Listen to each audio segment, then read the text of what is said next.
everyone. Hi again, and welcome to another session of endometriosis awareness. There is a famous quote by a Greek physician called Hippocrates: "Food be thy medicine, and let medicine be thy food." This has stood the test of time. Of late, we keep hearing as many people talking about anti-inflammatory diets. But what exactly is inflammation? So, inflammation refers to your body's process of fighting against things that harm it, like infections, injuries, or any toxin. It's an attempt to heal itself. So, when something damages your cells, your body releases chemicals that trigger a response from your immune system. So, inflammation can be good or bad. So, acute inflammation that happens in your body is a good type of inflammation, and it's a normal body response. But something, when it becomes chronic, is a bad type of inflammation, and it happens if the inflammatory process goes on for a very long time, or if there is too much of inflammation. Chronic inflammation can lead to numerous health issues like arthritis, IBS, asthma, peptic ulcers, heart diseases, and endometriosis. So, as we all know, endometriosis is a very common disease which happens to 1 in 10 women. We have been talking over it again and again that it needs to be, people have to be aware of what exactly it is. So first and foremost, our guest for today is Amita Gadre, who is a leading clinical nutritionist in Pune and is the founder of Amita Gadre's Holistic Nutrition. She's behind some of the most effective health and fitness transformations for over last 10 years. Her experience in clinical nutrition with hundreds of patients has led her to her firm belief in what we have just said: let food be thy medicine. Amita provides life-ready nutrition solutions that takes your life, routine, and your own individual needs into account, putting on track long-term health and fitness. Her diet consulting is based on the principle that all foods are good and can be eaten by everyone. It's vital to understand how each food functions in the body in order to optimize its nutritive value and hence achieve better health. Thanks to her global online nutritional counseling practice, she has been featured in a lot of publications like Times of India, India Today, and Pune, in Mumbai Mirror. So hi, Amita. I'm so glad to have you here with us. Hi, everyone. Hello. Thank you for having me here. And before we start, congratulations to you, Dr. Shilpa and Dr. Vimee, for doing this amazing work of spreading awareness about endometriosis. It is the need of the day. And thank you for having me here. Thank you so much, Amita. Thank you for joining us. And with us, we have again Dr. Vimee Bindra. I think everyone knows her by now. Introduction is just a formality now. So Dr. Vimee is a renowned gynecologist and laparoscopic surgeon at Apollo Hospitals, Hyderabad. She specializes in fertility-enhancing surgeries and endometriosis excision surgeries. She has a vast experience in different types of laparoscopic and hysteroscopy surgeries. She's been working incessantly to improve the quality of life with women with endometriosis. So Vimee, hi again. Hi, Shilpa. It's always a pleasure having this conversation with you. And I think all of you know Shilpa also by now. She is a dentist by profession, and now she's working very hard towards raising awareness for endometriosis, and she has become a patient advocate as well. So she's working day and night and trying to bring in new sessions for all of you guys so that we can spread more awareness and help more women fighting with endometriosis, get them the proper treatment and quality of care in time. Thank you, Shilpa. Absolutely. Thank you so much for what all you do. Thank you.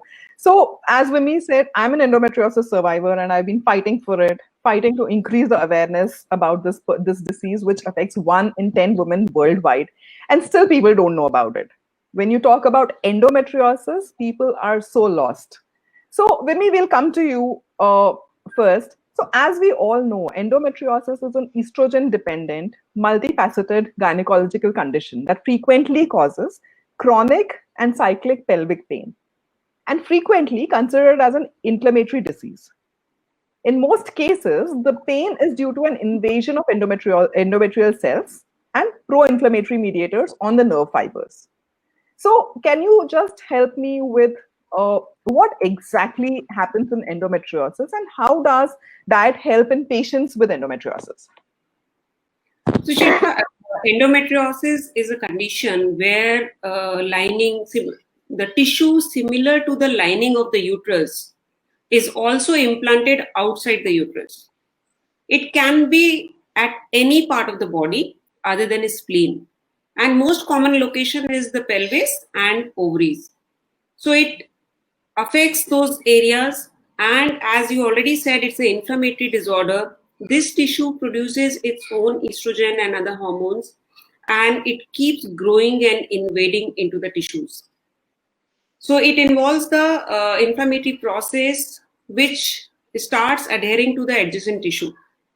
Like if ovary has a cyst and ovarian surface gets adhered to the posterior surface of the uterus, to the tubes, the peritoneum gets affected, the bowel gets affected, the ureter gets affected. These are the most common organs which are getting affected with these things.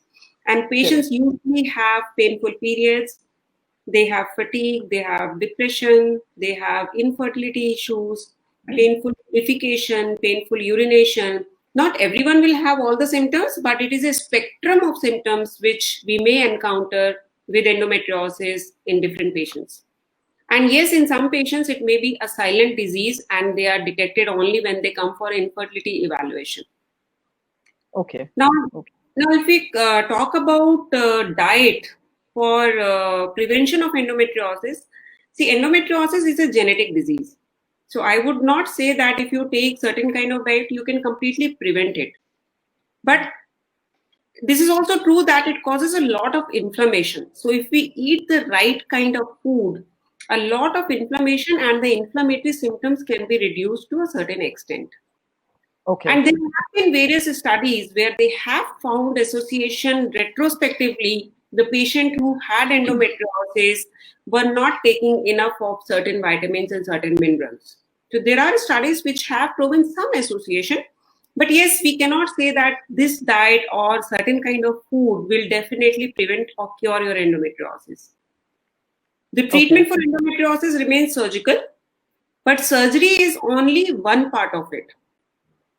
So it's a multidisciplinary approach when we talk about endometriosis management. It needs diet changes, lifestyle changes, pelvic exercises, surgical excision, and even psychological counseling also. So some of the studies have also shown that fruits and vegetables like fish oils, dairy products rich in calcium and vitamin D, and omega-3 fatty acids, they are likely connected with a lower risk of developing endometriosis. But yes, the association is not proven. Risk factors which increase the risk of endometriosis include the consumption of products which are rich in trans unsaturated fatty acids, or consumption of fats, or red meat, such as consumption of beef, and alcohol. So definitely these kind of foods increase the inflammation and the symptoms of the patients. But there is no clear correlation between particular food type and the risk of endometriosis.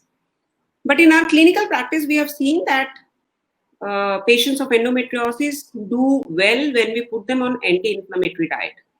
When they change their little bit of dietary habits, they reduce spices and use less oils, reduce red meat, smoking, alcohol, definitely it increases their quality of life. Perfect. I think that makes real sense. So, Amita, this question would go to you. Vimee did cover a certain aspect of how endometriosis the diet helps in endometriosis, but I wanted to know from you, you being a clinical nutritionist. So, does diet affect endometriosis? I mean, actually, does it affect, and how does it affect? Oh, yes, it does. So, like Dr. Vimee already mentioned, that like say eating a certain kind of diet is not going to cure you of it, but what we do is, manage the symptoms. So it actually helps you to reduce the pain, decrease the inflammation, and plus whatever painkillers and everything that you're taking to manage the all the pelvic pain and other pains that you are facing in endometriosis. It definitely helps you improve, like say what is the drug efficacy, and helps you to manage what is like largely an inflammatory disease and bring down the level of inflammation.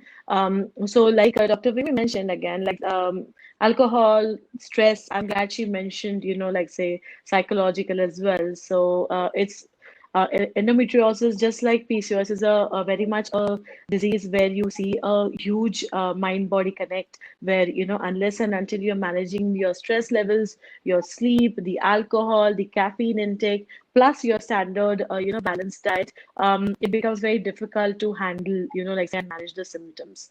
So a good balanced diet, and if your symptoms are like, depending on which end of the spectrum you are, if you have a lot of pain and a lot of, like say, problems with your periods and everything because of endometriosis, then even like more dietary intervention is required, where one can move the patient to say a gluten-free diet or a casein-free diet or a low FODMAP diet, and so on and so forth. There are many nutritional therapies and interventions possible where endometriosis is concerned. Perfect. Thanks, Amita. So, Amita, you have already mentioned what should be avoided, but in particular, can you name some foods which should be avoided by endometriosis patients for our viewers? Before I would go to foods that you should be just avoiding, like we already know the basics of, like say alcohol or caffeine intake or, some green teas as well. Like you have to be very careful of what you're drinking. These are the ones which you want to avoid categorically.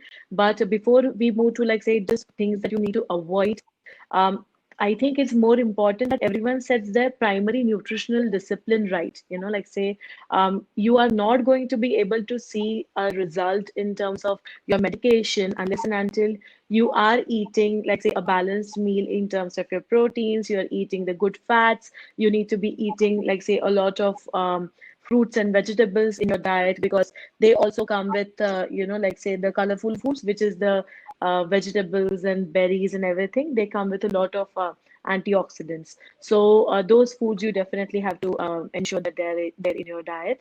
And going to back to foods that you want to avoid is going to be definitely the alcohol on smoking and caffeine and foods that are highly processed, sugars again, because they are known to increase inflammatory levels in the body.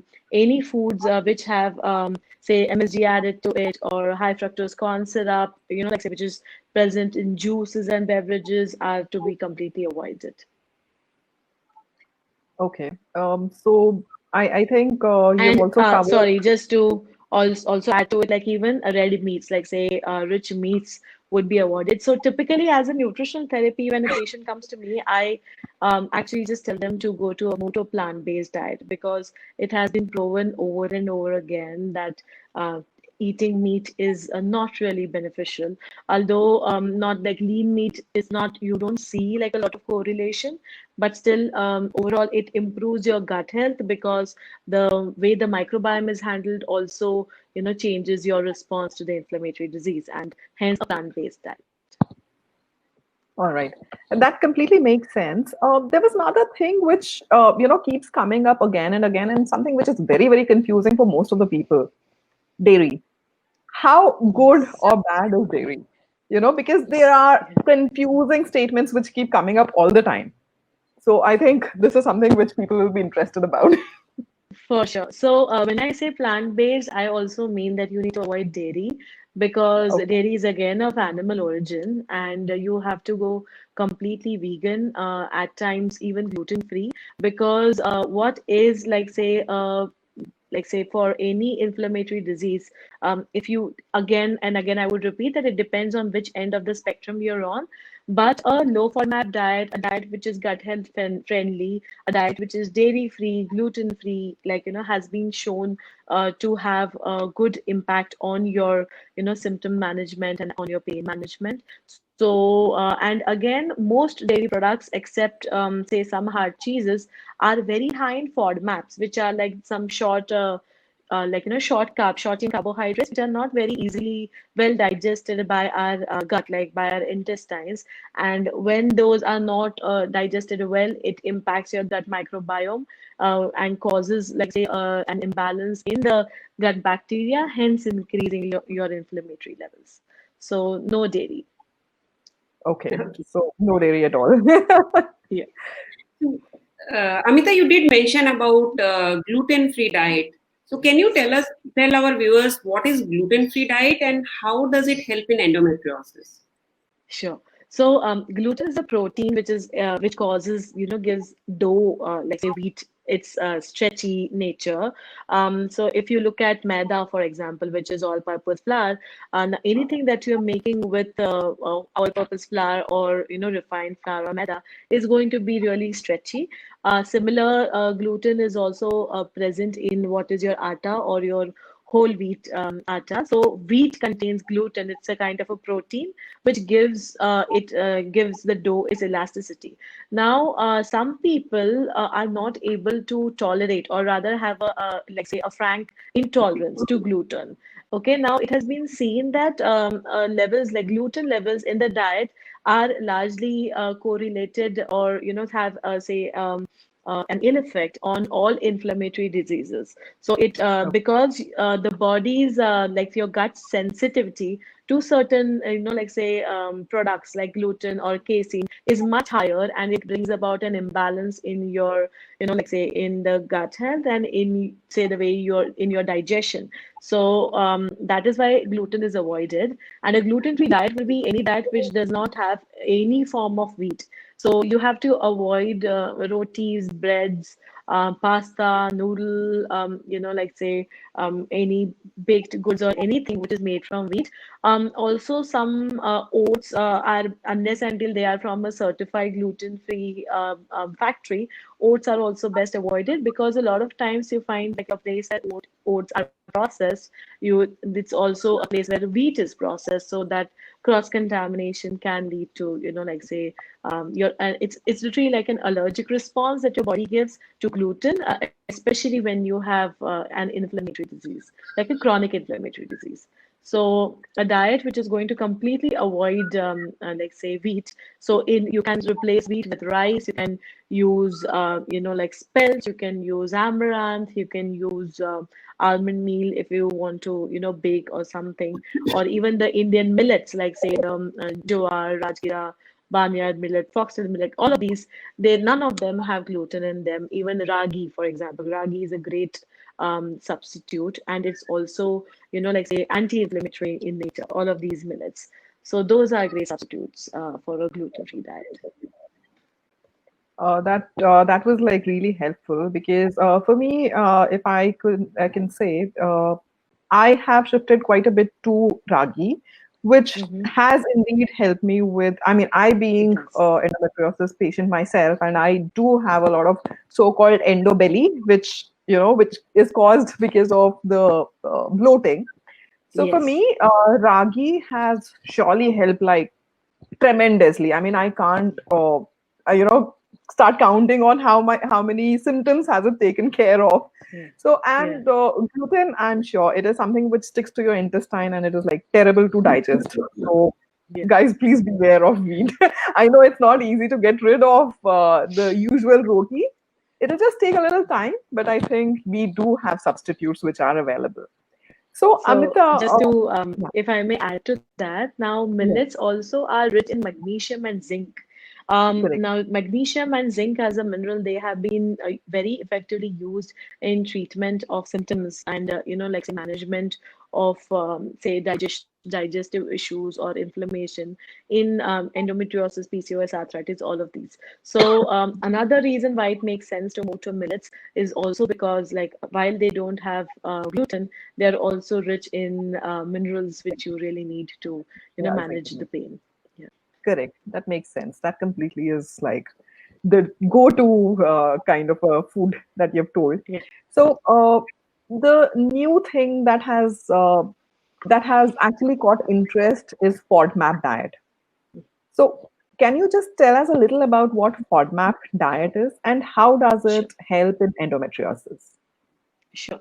So, FODMAPs as a diet, it began for treatment of IBS, which is irritable bowel syndrome, and also like the people who had gluten intolerance, like celiac disease or leaky gut, and all of those. But primarily, where IBS was being studied, they found that the short chain carbohydrates that are present in some foods, they are not very well tolerated by the human gut, and that is what creates an imbalance. And like so you would see symptoms like say burps and indigestion, and like say tummy pains and inability to digest and everything.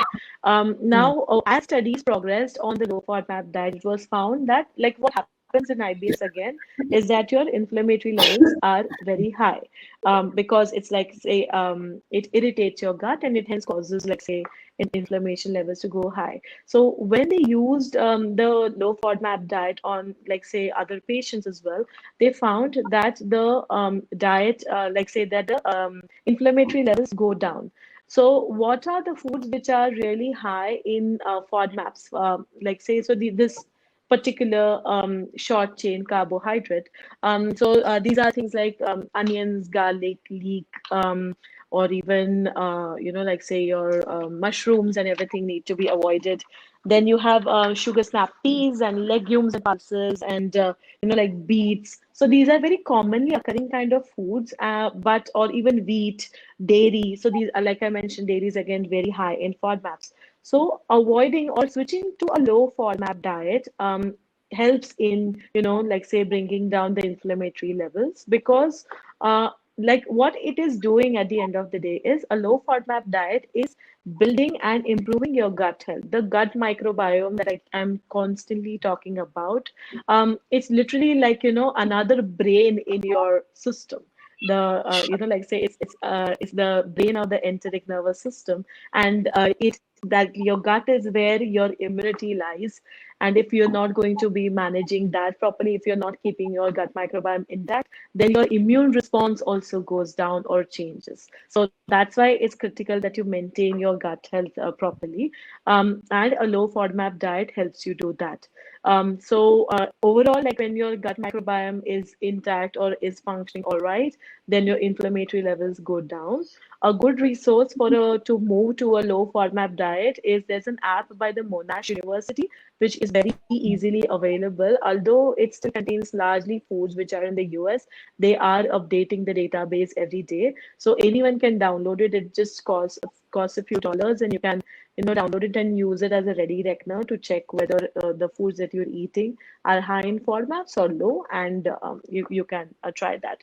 But again, the risk of moving to a low FODMAP diet is that you then have to avoid a lot of commonly eaten foods, and then you are at a risk of getting another nutrition, like other nutrition deficiencies. So if you ask me, I would say consult a nutritionist who is certified in a gut health program or is certified by Monash and understands how to treat inflammatory diseases, so that while you are managing the inflammation, you don't end up deficient in something like iron or magnesium because you're not eating certain foods. So yeah, Absolutely. that's That's what I was coming to actually, because it's not yeah, very easy to monitor it is. yourself about what to eat and what not to eat, and whether you're getting the perfect nutrition which you require. Yeah. So just to get something, you should not get into more trouble. So Yes, just yes. beware. Take a professional consultation from a nutritionist, and see what's right for you. Um, so that was like a good insight, actually. So Vimee, you were Can you wanting to point ask of view something. we can't see? Sorry. Can you see? Yeah. Huh. Okay. So, yeah, Amita, so that was very helpful. And in our clinical practice, we say that one size does not fit all. And Absolutely. especially in endometriosis, each patient is different, and the management for each patient also is different, be it surgical or diet or exercises or anything you name it. Now, in diet, also some respond to gluten-free diet, some respond to low FODMAP diet and anti-inflammatory diets. Now, I would like to know about soy proteins. The soy are also very high in isoflavones. So, what do you think, it has an impact on endometriosis or not? So, soy, but it also depends on which forms of soy you're taking. In my practice, I don't advocate just switching to soy flour, but using, like, say, it's say in nutritional therapy of endometriosis is pretty much like, wanting to maximize each and every food that you're eating, because if you are, say, on a gluten free or like a GFCF diet, gluten free, casein free diet, or if you're on a low FODMAP diet, there are a lot of foods which you can't eat, right? So if you are, then whatever you're eating, you have to ensure that you are maximizing every possible nutritive aspect of that food. So coming to soy, like, say, I would recommend that you have, say, foods like tofu or tempeh, which are basically made from soy, but they also have probiotics in them. So then you are like killing two birds with one stone. So Okay. that is something which I, like, say, recommend to people. So tempeh and tofu, incorporation of that definitely helps in bringing, because it's got phytoestrogens, so it helps in managing the symptoms. But a word of caution there, that lot of soy products that we see available right now, they are, like, say, not very artisanally produced. Like, say, when they come to us, they are made in really large factories, and there are chances of contamination and everything.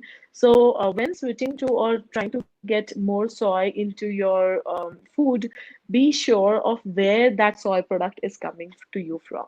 So other than that, like, say, if you are not on a gluten-free diet, then you can always add soy flour to your atta, and use that. So bring in more of the phytoestrogens. But I personally feel that it's a little overused. It has not really shown so much effect, as much as, say, a food like yam. Now, yam has been shown to be very healing in nature, and a perfect food, or rather one of my favorite foods to prescribe whenever I am, working with any chronic inflammation, because it brings down inflammation level like nothing else. Okay. The yam that you get here. So That's that's my take something. on soy. Yeah. That's amazing. That's actually helpful, because I think I've read about yam, but probably never took it seriously. The benefits of yam. I mean, I think I should get into picking up yam more often than not. Yeah, so you see, if you see, like, currently you're seeing yam in every single product that is being made, or to say, have claims of anti-aging for women. Now, what is aging? It's again inflammation. Like, say, it's a product of inflammation levels, changing in your body. And yam has been shown to have a beneficial effect. Yam, chickpeas, moringa, kale, broccoli, all of these foods, have been shown to be healing in nature. And hence, like, I literally tell every patient of mine to have, like, say, a yam stir fry at 5 p.m. every single day. That's how much I've seen the efficacy of yams. So that's like a miracle food. It is. Great. So in general, endometriosis is a estrogen dependent disease, and Yes, soy products do produce a lot of estrogen. So yes, Yeah. yes. the patients don't tolerate it well. Yes. And So, like I said, like, one wouldn't recommend just moving to, say, a soy flour, but like, soy also brings in that whole correlation is not, like, say, really well established. Some studies have shown to have a beneficial effect, and some have shown to have an adverse effect. But if you want to have soy, then have it as a probiotic in as a tempeh or tofu, is what I would say. Yeah. I would also like to mention here that this session is uh, like what we say, it's a management part of the management. It is not the treatment of At endometriosis. all. It's not a substitute for any surgery. It is Absolutely. just a symptomatic management, and usually post surgery, the excision surgeries we do, that is also just a part of the management. We do the surgery and we put the patients on anti-inflammatory diet post surgery. So, Absolutely. without surgery, diet is not going to help any of you. Surgery is the treatment, I would say, for endometriosis. It has to be done for the symptomatic relief and for enhancing fertility and to save all the other organs. This is a Absolutely. part of the management, most of the cases post surgery. or if you are waiting for the surgery, you can put yourself on anti-inflammatory diet or the diet which suits you. We are not discussing about a substitute for endometriosis treatment. Totally. It is in general, like you do exercises, like you do breathing exercises. It's just general treatments we are discussing. And surgery remains the mainstay of endometriosis. Laparoscopic excision is the gold standard. And post surgery, definitely this goes a long way. If we change the lifestyle, if we change the diet, if we do pelvic exercises, we can delay the recurrence of endometriosis, definitely. Absolutely, absolutely. Food does play a major role post your surgery. I think food is one of the most important thing that you'll have to, take under consideration, because endometriosis is a recurrent disease. So if you keep having inflammation in your body, endometriosis Can come is, back. yeah, that is something which will come back. So this is something which you have to take care of. Surgery is the mainstream treatment. There is no option. Amita, another thing which is again very confusing. I know it's not very easy for you also to answer, because you can't pinpoint. Nuts. Nuts are again, there are so many nuts which are available. What's good, what's not. I know it completely depends on individual to individual, but in case you can give us a broad picture of how things work. Sure. So, before, like, say, like, this is not, like Dr. Vimee is also saying that please treat this as an awareness thing, because like, not everything is going to suit everyone. When patients come in, we send them to get a comprehensive food tolerance test done, based on which we decide as in whether some, like, some people are sensitive to peanuts, others are not. Some are sensitive to almonds, others are not. So based on that, we decide as to what food or what nuts in particular they can be having. But overall, it is like, say, inclusion of walnuts in your diet is something, because it comes with a good MUFA and the entire fatty acid profile. So that is something which is recommended. Even almonds, they suit some, they don't others for others, but almonds are also good. Peanuts may or may not suit everyone. So that also needs to be checked again, that whether you are sensitive to peanuts or not. But an healthy inclusion of, say, at least a tiny fistful of nuts in everyone's diet is recommended, because like, it brings you good protein, fiber. It's also prebiotic in nature, hence works on bringing the inflammation down. That's right. So the main thing that we actually see here is food sensitivity. I mean, people would have to get their sensitivity test done. Make a what I generally recommend my friends, or what I have done for myself, is making a food journal where you actually include what suits you, what's suiting you, how you feel after eating a certain food, Yeah. and what is not suiting you. So it's a Yeah, principle of exclusion. So you keep excluding whatever is absolutely. not suiting you. But So, what you yes, are mentioning is called the elimination diet, which is what yes, we, like, say, recommend for patients after they come to us, after we see, because a lot of times, for example, I got a food tolerance test done today. My sensitivities may change after 5 years. So it's not correct. like, I did it once and now I'm sorted for life. Especially if you have endometriosis or you are sensitive to foods, then it becomes imperative that you do these food tolerance tests at certain different points of time in life, so that that, like, say, for example, I myself was never allergic to mushrooms, but now I am sensitive to mushrooms. So this changes with time, and like, say, as you're growing older and your body is changing. And again, like what you were mentioning, is like maintaining a food journal and then going on an elimination diet under supervision is what one would, like, as a nutritionist, I would recommend, so that you're not missing out on any nutrients, and plus you are able to clearly identify, like, say, for example, if peanuts are not working for me, then your nutritionist can tell you that whatever nutrients you're getting from your peanut, where else can you get them from, so that it's all balanced.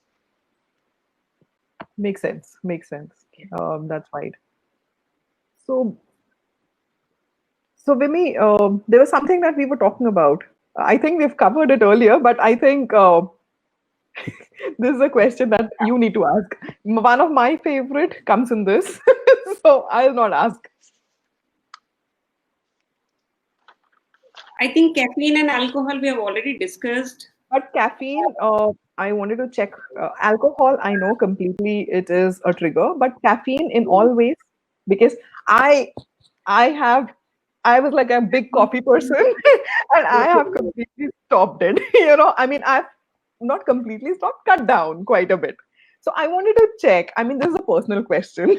So No, does alcohol coffee? and smoking definitely they have a relationship with this inflammation. So what about caffeine? Get relief Okay, when they caffeine, and sorry. some people do get relief from. Sorry, can you hear me? Yeah. Yes. Yeah. So I was saying alcohol and smoking definitely is a no-no because of inflammation and all that. But caffeine, yes, as Shilpa said, some people do get relief when they take caffeine. So how does it help and what should be done for this, Amita? So, like I said, one needs to see whether, like say, what are your triggers? Everyone has a different reaction to every food that we are taking in. Now, caffeine is again an ergogenic. It also, like say, improves your metabolism, right? Coffee and caffeine. So, for example, if you have to have caffeine just a little bit and it's not really impacting, or you're following everything else in the book, you're doing everything else in terms of your exercise and your not having alcohol, sleeping right, stress management, if everything else is done, then say about 50 ml of caffeine is okay. Like say if you're not getting any say adverse effects from it immediately, but I would recommend that you have it before, use it as an ergogenic, because caffeine brings in a boost in your metabolic levels, and that combined with exercise then gives you a different result altogether in managing like say your inflammation, or in managing your health and metabolism overall. So Dr. Shilpa, if you really have to have your caffeine, then have it before your workout. Oh, that's a good suggestion. I think Yeah. with endometriosis, with the hormone medication comes the weight. That is another Yes. thing. So I Yes. think I'll have a cup of coffee before I exercise. That'll take care of Before my you weight exercise. also. I'm Yeah. sure. That will also ensure that you don't miss out your exercise. Exercise, Amita, honestly speaking, I was never an exercise person earlier. But Mm-hmm. since the time I have had my endometriosis come in and depression because of the medication that I was taking, I think exercise has become like a big part of my life because when I exercise, obviously the endorphins that are produced do make me happy, at least for Absolutely. some time. So that gives me that happiness. So that's what I realized when nothing was helping, exercise was something which was helping me.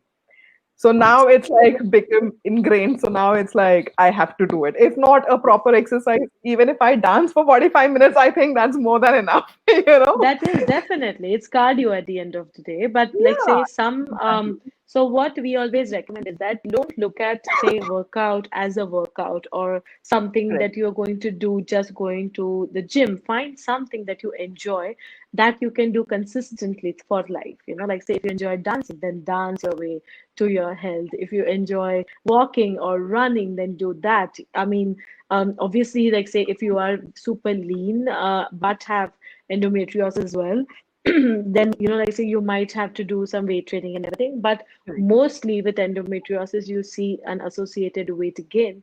So like say working out or doing cardio workouts, or doing just body weight training definitely helps you in keeping yourself healthy, because it's keeps a check on all the hormones, and in the way like say your body is handling all the hormones, and plus the endorphins keep your you keep you going like happier through the entire day. And the metabolic effect of workout, is never limited only till that 40 minutes that you work out. It definitely is proven, like in every studies, that it lasts you through the day. So get I exercising. I think your go-to is running, if I'm not wrong. Oh yes, it is. I know, I know. So a lot of people, a lot of women with endometriosis do have a lot of problem with constipation. Constipation is one of the major issues that comes with endometriosis. So, from what I've read, soluble fiber is important to keep the food moving down your bowel smoothly and helping the body to naturally expel excess hormones instead of reabsorbing it continuously, recycling in the body. So, what exactly is soluble fiber and in which food can we find them? So, all plant-based foods are going to have fiber. Okay, there are two kinds. You have soluble and insoluble. Insoluble fibers are stuff which are not at all, like say, broken down or don't even absorb like much water in your body, and they're just like go out of your bowel. And soluble fibers are stuff which, like literally to put it simply, interact with what is there in your, like say in your system. Now, what soluble fiber also does is that it removes the excess, like say the estrogen that you have in body. So the what liver does is in managing your estrogen levels, it tags estrogen and sends it to be emptied out. And so the soluble fiber then picks, like, interacts with this and picks at its picks the estrogen which needs to be removed out of the body, and like, it gets excreted. Now, I mean, like this also has, like say, a gut health component, is that if your gut microbiome if is not balanced, or if you have imbalances in, say, in your digestion, then the bacteria in your gut, the bad bacteria, what they can do is the estrogen that was tagged by the liver to be eliminated and carried with the fiber gets untagged and hence remains in the system circulating again. So this is another reason why, like say, it's important to be managing your gut health, including say foods which are rich in like say any dietary fiber, soluble or insoluble. So any all your food, whole foods, whole fruits, vegetables are, even millets are good sources of soluble fiber. And plus, drinking a lot of water. Some people also use psyllium husk therapies, wherein you, like say, give psyllium husk as a supplement to increase the soluble fiber in your body to get rid of the, constipation issues. But what people miss in that is, like, while they're taking psyllium husk, they don't bring up the hydration levels or the water levels. So then what if you're not drinking enough water with the psyllium husk, you're actually going to get even more constipated. So while you're bringing your fiber levels up, you also need to be drinking enough water, and that is how you manage your constipation. And plus exercise, a healthy movement throughout the day. Like not necessarily, like say just a 40-minute workout, but trying to get 10,000 steps covered in a day, or taking the stairs, or doing some push-ups or squats, or riding a bike, or all of that exercise also helps in managing constipation. Perfect. So that's coming. Yeah. So Vimee, can you hear us? Yeah, I can hear you. So I wanted to mention about a study which was recently published in Human Reproduction, where they observed the inverse association between higher food consumption and laparoscopically confirmed endometriosis. So Okay. they found an association with the citrus fruits. Like patients who had endometriosis, when they retrospectively their questionnaire was given to them, they found out that they were not taking citrus fruits. Okay. And another group, they found that intake of cruciferous vegetables, corn and beans was associated with an increased risk of endometriosis. Yes. Okay. So, yeah. So, yeah, you were saying something, Amita. Yeah, so the cruciferous vegetables, corns, and peas, these are high FODMAP foods. So they are bound to, like say, increase your inflammatory levels. And citrus fruits, they are vitamin C is something which brings down your inflammatory levels. It has antioxidants and hence fights the free radicals that are present in your body, pretty much like vitamin A, vitamin K, and also, like say the folates.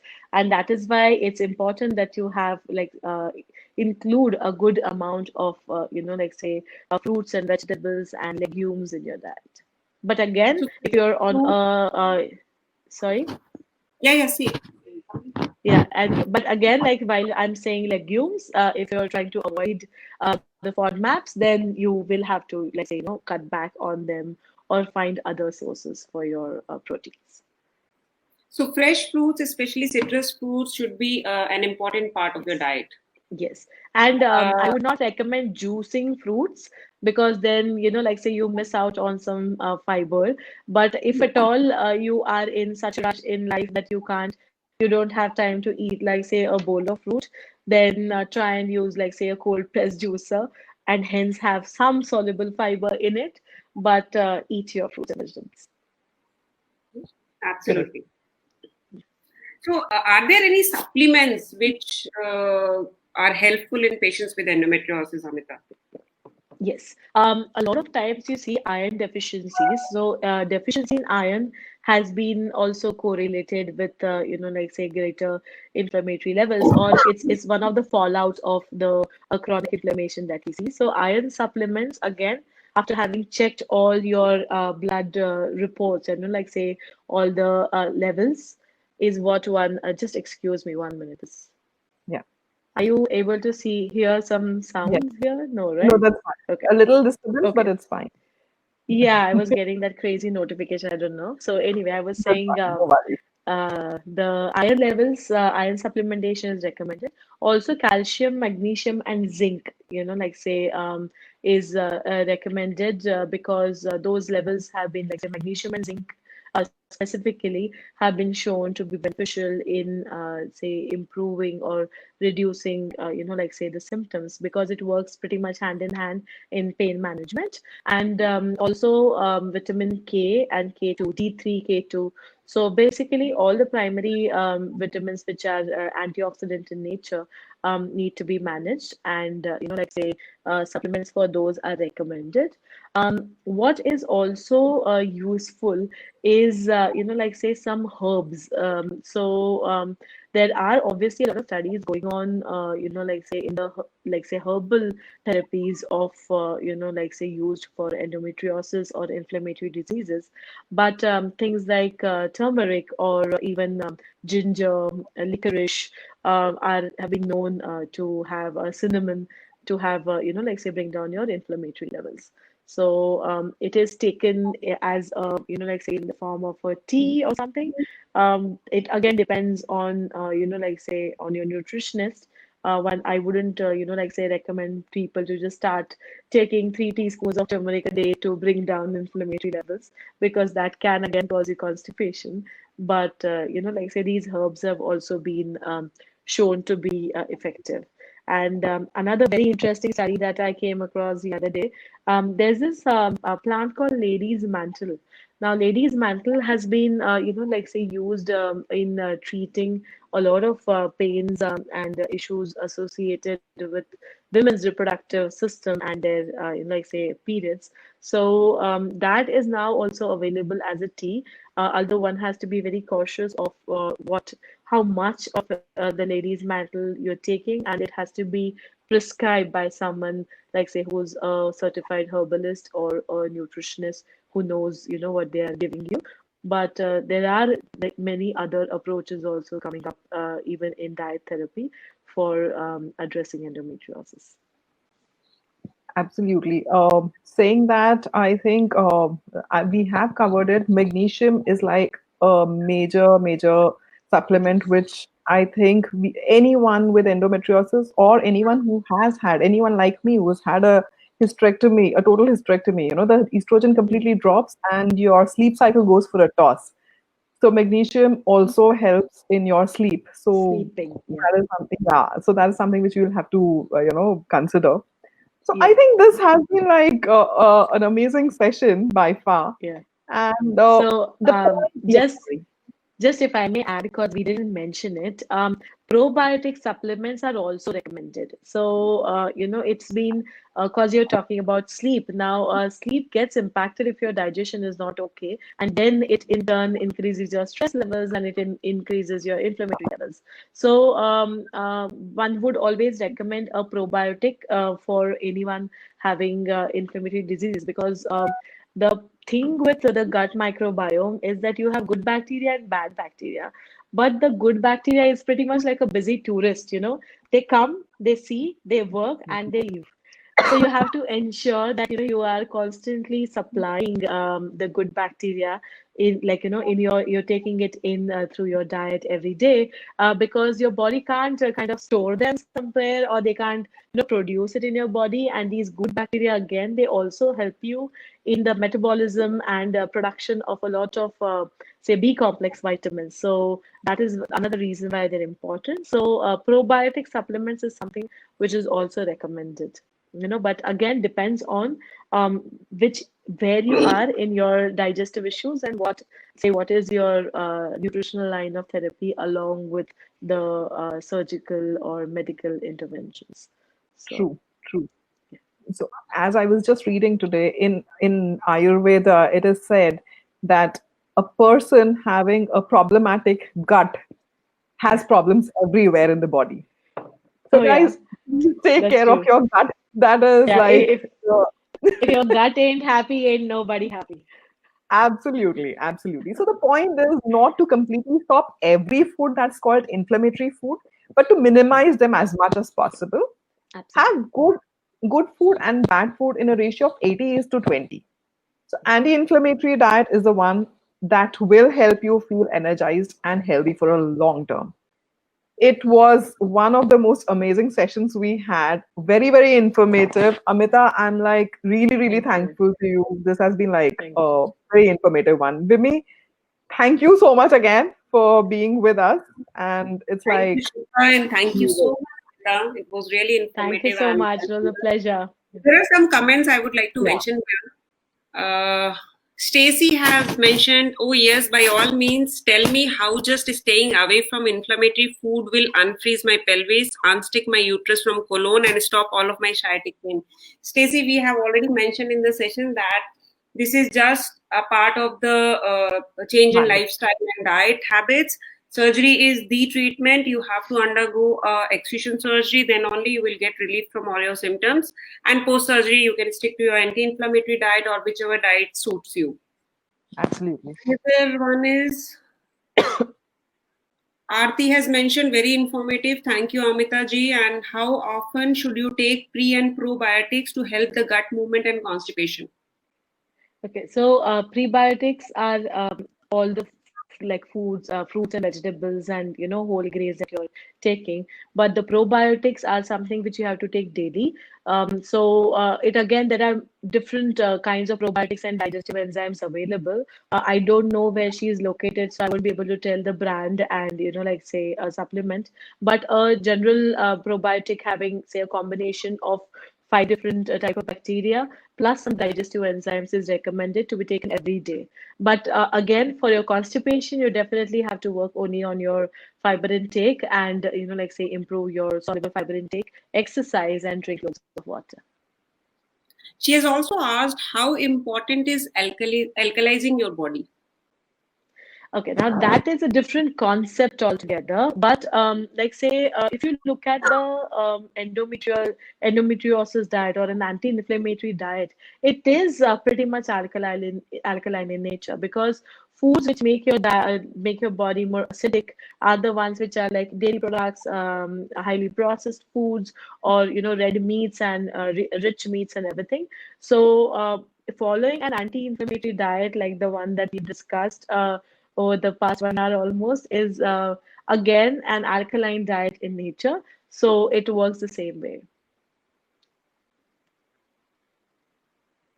Perfect. Is there anything else with me? No, she has also mentioned that curcumin and licorice root has helped her, and because she's an endometriosis patient, so she has mentioned her experience that she had 8 surgeries and went dairy-free and gluten-free diet, and she's a vegetarian for last 7 years, but she can eat cheese and chocolate as she doesn't react to it. So it Yeah, depends on how your body is reacting to these foods. But this also is not only about chronic illness, because if you have food allergies, then that is a separate role it plays. So very important to mm, rule out the food allergies, which I think Amita has already absolutely. mentioned and Yes, explained in detail how we can switch yes. over to elimination diet and check for the allergies and one size does not fit all. Again, I'm mentioning that. Absolutely, it doesn't. It's everything is very unique because we're all such complex bodies and everyone is different. We come with a different gene set, lifestyle, the environment, foods that we're eating. So you have to. Many a times patients ask me why you are referring to the dietitian. Why can't you give me a diet chart? So I do tell them that you have a customized diet chart. She will absolutely. Find out preferences. She will palpate all those things and liking, dislikes, and what suits you. Then she will design a diet chart. And sometimes they don't understand. Then I have to tell them that this is how it works. It does not that what you like, I'll also like, and I can start doing it. It doesn't work like that. So a proper trained nutritionist can guide us and help our patients reducing their inflammation and symptoms, and it really helps in the long run. We are what we eat. Exactly. And we need to take professional help. Professional help is required. There is no substitute to a professional help. No, so we can't give the diet chart. So all the patients do ask us actually when I refer them. Doctor, आप ही लिख के दे दीजिए. Like this is what that's a common thing actually. That diet chart you have to take, and it will be unique for you. Correct. That's right. So amazing. So it's been like a lovely session. I would like Amita, thank you so much once again. Vimee, thanks. And my pleasure. I would like to thank all the audience who were there watching our Facebook Live now, and whoever will join in and watch our recording. Thank you so much for supporting us in increasing this awareness. Thank you, and have a lovely weekend. Bye. Bye. Good night. Thank you. Thank you, Shilpa. Thank you, Amita.